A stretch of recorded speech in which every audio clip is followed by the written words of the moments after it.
से की है बात तो मन ये कहने लगा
ओके, थैंक यू। ये film the battle of Bhima Koregaon एक ऐसी फिल्म है जो बहुजन समाज की नाक कहलाएगी, जो बहुजन समाज के अस्मिता का प्रतीक कहलाएगी और बहुजन समाज की आंखें खोल देने में सक्षम साबित होगी, इसमें मुझे कोई संदेह नहीं है। लेकिन इस फिल्म को बनाने में क्या कष्ट झेलने पड़े, क्या समस्याएं आई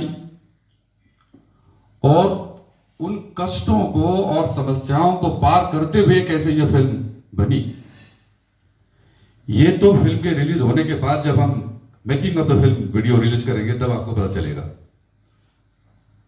क्योंकि फिल्म इंडस्ट्री में, बॉलीवुड में कोई बहुजन समाज का कोई व्यक्ति आकर के इतनी बड़ी फिल्म बना करके समाज की आंखें खोल देने का काम करे ताकि फिर वो सारे लोग एक्सपोज हो जाएं, ये कोई नहीं चाहता। और हमने, मतलब हम सब लोगों ने, मैं अकेला नहीं हूं, हमने का मतलब आप सब सम्मिलित है हम में। मैं कभी नहीं कहता मैं हूं करके, मैं हम कहता हूं कभी भी। तो हम लोगों ने जब इस फिल्म का फर्स्ट लुक लॉन्च किया था मुंबई के JW मैरियट होटल में, उसमें सारी स्टार कास्ट थी, अर्जुन रामपाल से लेके सारे बड़े बड़े लोग थे, इंडस्ट्री के दिग्गज लोग थे। और उनके सामने जो फर्स्ट लुक लॉन्च हुआ था, उसमें फिर जो बात मैंने कही थी, लोग देखते रह गए थे। और क्या कहा था मैंने ये कहा था कि डॉक्टर अंबेडकर जो इस देश के संविधान निर्माता है, उनका नैरेटिव क्या था। तो लोग देखने लगे, उनको लगा कि भाई नया नया आदमी है, ये क्या बोलेगा। मतलब इंडस्ट्री के हुज हू और जेडब्ल्यू मैरिट जैसा होटल जहां मतलब बीचों बीच है, इंडस्ट्री के बीचों बीच है और जुहू बीच पे, वहां पर सबके सामने जब ये बात हमने कही थी, तो उस बात को उठा करके अर्जुन रामपाल, जो इस फिल्म का हीरो है, बड़ा स्टार है, उसने कहा कि जब रमेश जी ने मुझे बुलाया या मुझे आमंत्रित किया कि आप इस फिल्म में काम कीजिएगा, तो बोले कि मेरे मन में ऐसा भाव आया कि मैं ये फिल्म क्यों ना करूं। सुनिएगा, बोले कि मेरे मन में ये भाव आया कि मैं ये फिल्म क्यों ना करूं। और मतलब दूसरों के, अपन तो रात दिन 24 घंटे कहते रहते हैं बाबा साहब की बातें। हमारे तो बाबा साहब तो हमारा मतलब प्राणवायु है, वो तो हम लोग कहते हैं। लेकिन अर्जुन रामपाल के मुंह से मैं भी आई वाज सरप्राइज। तो अर्जुन रामपाल ने कहा कि बोले डॉक्टर बाबा साहब अम्बेडकर ने ये जो कहा है कि जो लोग अपना इतिहास नहीं जानते वो कभी इतिहास नहीं बना सकते, वो इस फिल्म की स्टोरी देखने के बाद बिल्कुल सच साबित है। और ये फिल्म और उसकी स्टोरी, जो कहानी है, जो सच्चाई है, और हमारे लोगों को मतलब 1818 की जो कहानी है, हमारे लोगों को क्या भोगना पड़ा और क्या क्या अत्याचार थे वो, और क्या पराकाष्ठा थी, ये सब देखने के बाद बोले आज मैं ये कह सकता हूं कि जैसा जूस के साथ में दूसरे महायुद्ध में हुआ था, मतलब अंग्रेजी में कहा था कि there was a holocaust with the Jews in the second world war, this was nothing less than that. ये कहा था उन्होंने। भीमा कोरेगांव एक ऐसी कहानी जिसमें अछूतों के साथ में वो अमानवीय व्यवहार किया गया जो दूसरे महायुद्ध में जूस के साथ में किया गया, बोले इससे कम नहीं है। तो साथियों, ऐसे विषय को साथ में लेकर के समाज के सामने कोई सब्जेक्ट लाना, ये बड़ा जिम्मेदारी का काम है, क्योंकि इसमें कोई आप गलती नहीं कर सकते, इसमें कोई आप ऐसी वैसी बात नहीं कर सकते, और इसमें कोई इतिहास के साथ में आप छेड़छाड़ नहीं कर सकते। तो ये बातें जो है जब आपके दिमाग में आती है और आपके सामने वो चित्र आता है, तो बड़ा डर लगता है, और बड़ा डर लगता है कि मुझे कई लोगों के फोन आए कि साहब आप भीमा कोरेगांव फिल्म बना रहे हो, लेकिन देखना आप उन्हीं लोगों के जैसे मत करना। मतलब क्या कि चिकनी चोपड़ी बातें करना, मीठी मीठी बातें करना, तुम भी अच्छे हम भी अच्छे, चलो चलो पैसे कमाए, बोले ऐसा मत करो। मैंने आपको क्या लगता है, हमने अपनी सारी जिंदगी अम्बेडकरवाद में लगाई है, हाँ, पैसे की कोई चिंता नहीं की, तकलीफ की कोई चिंता नहीं की, परिवार की कोई चिंता नहीं की, जैसे बाबा साहब ने अपने परिवार की कोई चिंता नहीं की। उन्हीं के रास्ते पे चलते हुए अगर इस फिल्म को करने का कोई निश्चय हमने किया है, तो क्या हम ऐसा करेंगे क्या? जाहिर नहीं करेंगे।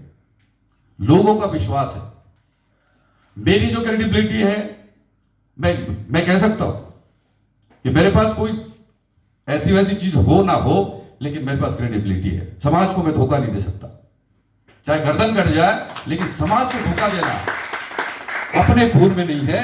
इसलिए बाबा साहब का जो नैरेटिव है, उस नैरेटिव को सामने रखते हुए जो भी बात होगी वो बात की जाएगी। और ये फिल्म जो है साथियों, ये फिल्म ऐसी है जो आपको गौरवान्वित महसूस कराएगी।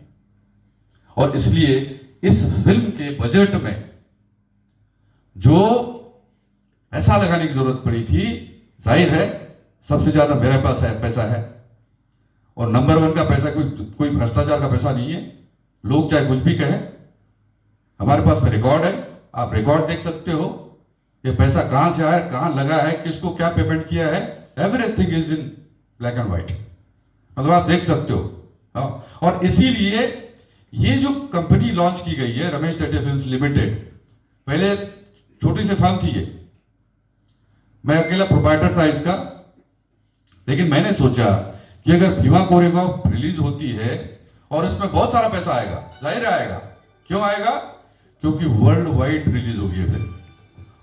और कैसी होगी, भारत की हिंदी भाषा तो मुख्य रूप से है ही है, लेकिन इसके साथ साथ साउथ इंडियन लैंग्वेजेस, मतलब चारों, तेलुगु, तमिल, मलयालम और कन्नड़ा, ये तो है ही है, लेकिन बाहर की जो भाषा, इंग्लिश है, स्पेनिश है, मैक्सिकन है, चाइनीज है, थाई है, मतलब इतने सारे लैंग्वेजेस में ये फिल्म वर्ल्ड वाइड रिलीज होगी, अबाउट 5000 थिएटर्स में।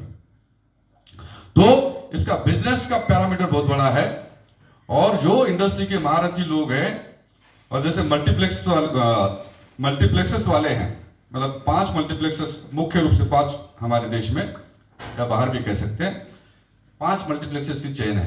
तो पीवीआर है, आपका आइनॉक्स है, सिनेमैक्स है, सिनेपोलिस है, आपका कार्निवल, मतलब इन लोगों को जब हमने फिल्म्स के टीजर्स और ये सब फुटेज दिखाया था, तो उनका कहना था कि बोले संजय लीला भंसाली से फिल्म कम नहीं है, और बोले साहब भूल कर भी आप इसे ओटीटी पे रिलीज मत करना। ओटीटी पे रिलीज करने का मतलब यह है कि आपको और आपके समाज को दिशा देने वाला जो काम बड़े पर्दे पे दिखा करके करना है, वो नहीं हो पाएगा। इसमें मैसेजिंग है, और वो मैसेज तभी आएगा जब आप इस फिल्म को बड़े पर्दे पे देखेंगे। ये रिलीज अभी तक की क्यों नहीं की, छोटा सा पार्ट इसका बचा है, वो कोई बड़ी बात नहीं है। कोरोना के कारण फिर शूटिंग बंद हो गई थी, अभी इमीडिएटली हम 10 दिन के बाद में शूट कर रहे हैं, छोटा सा पार्ट बचा है, लेकिन रिलीज न करने का कारण अभी तक की ये है कि फुल कैपेसिटी से थिएटर्स अभी भी ओपन नहीं हुए हैं, और जब तक के फुल कैपेसिटी से थिएटर्स ओपन नहीं होंगे तब तक जो है ये फिल्म अपन रिलीज नहीं कर सकते। और रिलीज तब करेंगे जब पूरा माहौल अच्छा होगा, क्योंकि हमारे लोग ढोल नगाड़े ताशे बजाते हुए जो है थिएटर्स तक जाएंगे, उत्सव मनाते हुए जाएंगे। और ऐसे माहौल में ये केवल फिल्म नहीं है, ये बाबा साहब का डायरेक्ट संदेश है, हम बता रहे हैं, बाबा साहब का डायरेक्ट संदेश है। और ऐसी वैसी स्थिति में इस फिल्म को रिलीज करना मतलब फिर आपने अपना व्यवसाय देखा, वो बात आपने नहीं देखी, इसका मतलब ये होगा। तो हम ये चाहते हैं, आप सभी की ओर से मैं चाहता हूं, मेरे दिमाग में जो बात है वो यही है कि भले टाइम लग जाए जोगेंद्र साहब, लेकिन फिल्म हम थिएटर में ही रिलीज करेंगे, और लोग थिएटर में जाने के बाद जो आनंद उनके चेहरे पे झलकेगा और वो जो देखेंगे, वो नजारा मैं देखना चाहता हूं। इतनी मेहनत करी है और क्या कष्ट झेलने पड़ते फिल्म मेकिंग में, आप लोगों को पता नहीं है। आप में से जिन लोगों को मतलब जिन्होंने काम किया होगा, फिल्म इंडस्ट्री में काम किया, उनको मालूम है कि एक सेकंड का फुटेज अगर आपको क्रिएट करना है, कंटेंट क्रिएट करना है, तो उसमें क्या मेहनत लगती है, और कितने लोग अड़ंगे लगाते हैं, और हमारे ही लोग कैसे टांग खींचाई करते हैं, वो सब जो है बाद में आपको पता चलेगा।